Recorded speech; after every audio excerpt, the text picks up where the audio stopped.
welcome to Conquering Mount Scrapmore with Brenda. I'm Brenda and we're here with another installment of Curves Bootcamp.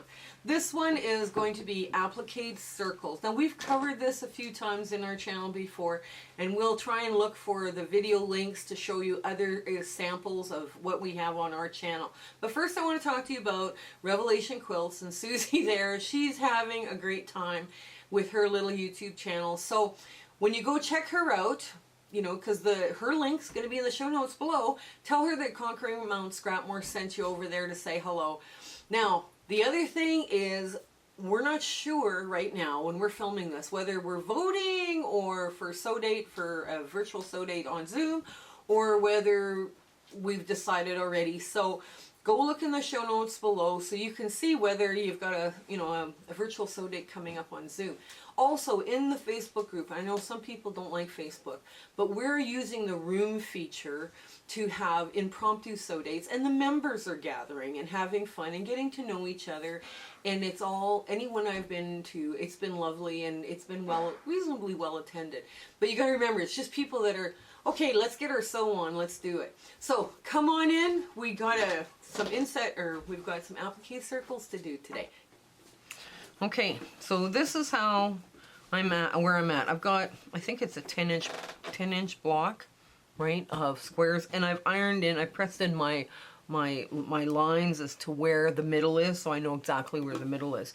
And that's, you do the same thing with your circle. And I think, I can't remember now if I did a 10-inch circle or a 9-inch circle. I think I did a 10-inch circle. Yes, I did. Or, yeah, no, I did a 9-inch circle, which is okay. So now, when it comes to your interfacing, and you can see the lines on this, I hope. Maybe not. Anyways, I've pressed in lines to make this as sharp as possible. Now, I'm just going to take interfacing that is big enough to work under here, and we're not going to get fancy with it. Oh, I guess I need my 1/4 inch foot. Hang on. So we're just going to take our 1/4 inch foot and run ourselves around this little block. Now you hold down this part and you spin with this part, this hand. And you steer your way around the block. I guess that's the easiest way to explain it. And it doesn't take, it's not very hard to do. After you do these, after you do like, a few of these, this is just like second nature to you after a while.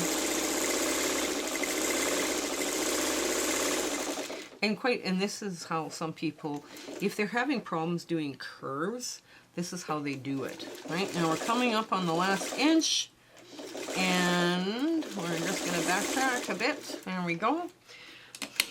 And there we go. We've got our circle sewn, and we're just going to clip the thread. Now, we're going to turn this over. Now, I'm going to separate them just by doing this. And I'm going to clip right around that edge, right near that edge. Oh wait, maybe I should clip a little closer, hang on. I won't clip there, I'll clip right in the middle. And then turn it. And then press it, and then it'll be good to go. So you don't need a very big hole in here to turn. Oh, but you do need to get rid of the excess. Hang on, I'm going to take the world's smallest little scissor. I know you guys are sitting there, why don't you get the big scissor? Because I forgot. I have a bunch of interfacing that's been lying around in this sewing room. You can also use really lightweight muslin. You can also use newspaper. That's one thing that they used to do, is they used newspaper because it was plentiful. And it makes a perfectly acceptable way to turn something. And you applique it on, and then you pull the newspaper off.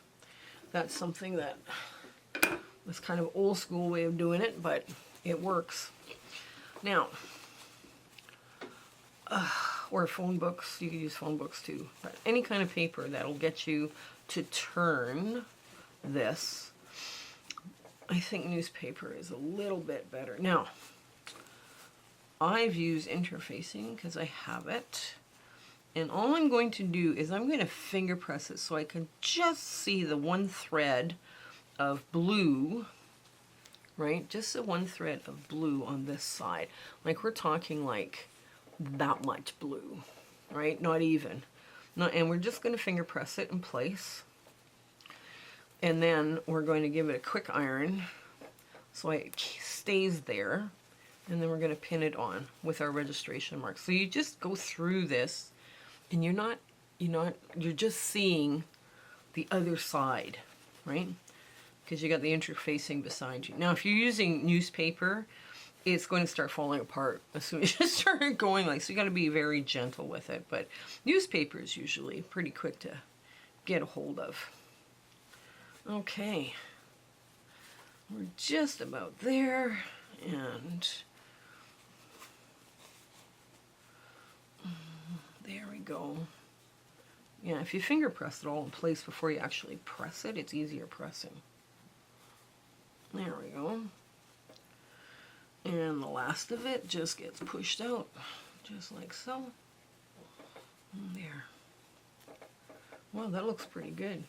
Okay, that looks pretty good indeed. Okay, I'm just going to run my finger across the top. Wow, do I even have to iron it? Maybe not. Woohoo! Okay.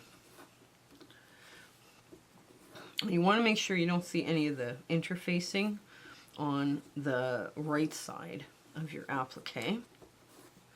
Okay, and I guess I'll give it a press. I shouldn't give it too much of a press because I've got the registration marks on it. No, we won't press it. What we're going to do is we're going to go for it. We're just going to go for it. We're going to sew it. So I have a green thread on top. Now if I had fancy stitches, this is where you pull them out. This is where you pull them out. Now you line this up so that you are equal amounts, points from all your points. Now if I had pins here, I could probably pin this. But what I'm going to do now is I'm just going to ride very closely along the edge. Like we're talking like a 1/16, 1/8 top stitch. And that's it. And again, you're just going to, this holds it and creates, this hand creates drag, this hand creates spin, right? So when you're top stitching, it becomes very easy to do.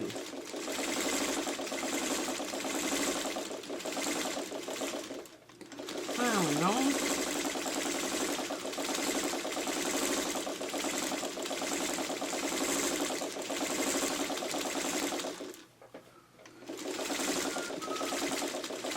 Now, if you had decorative stitches or a blanket stitch on your machine or a zigzag, or you could pull it out at this time. Just make it happen. Make it fun, Some of these sewing machines now, they have all these cool stitches. If you're appliquing stuff down, this is when you can pull out your cool stitches.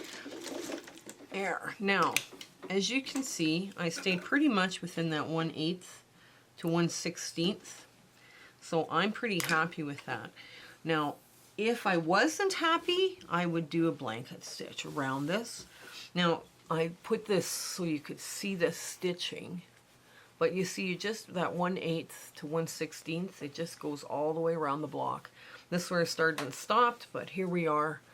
So we'll get to this ta-da moment in a second. We'll get to the ta-da moment. So here's my cute little applique circle.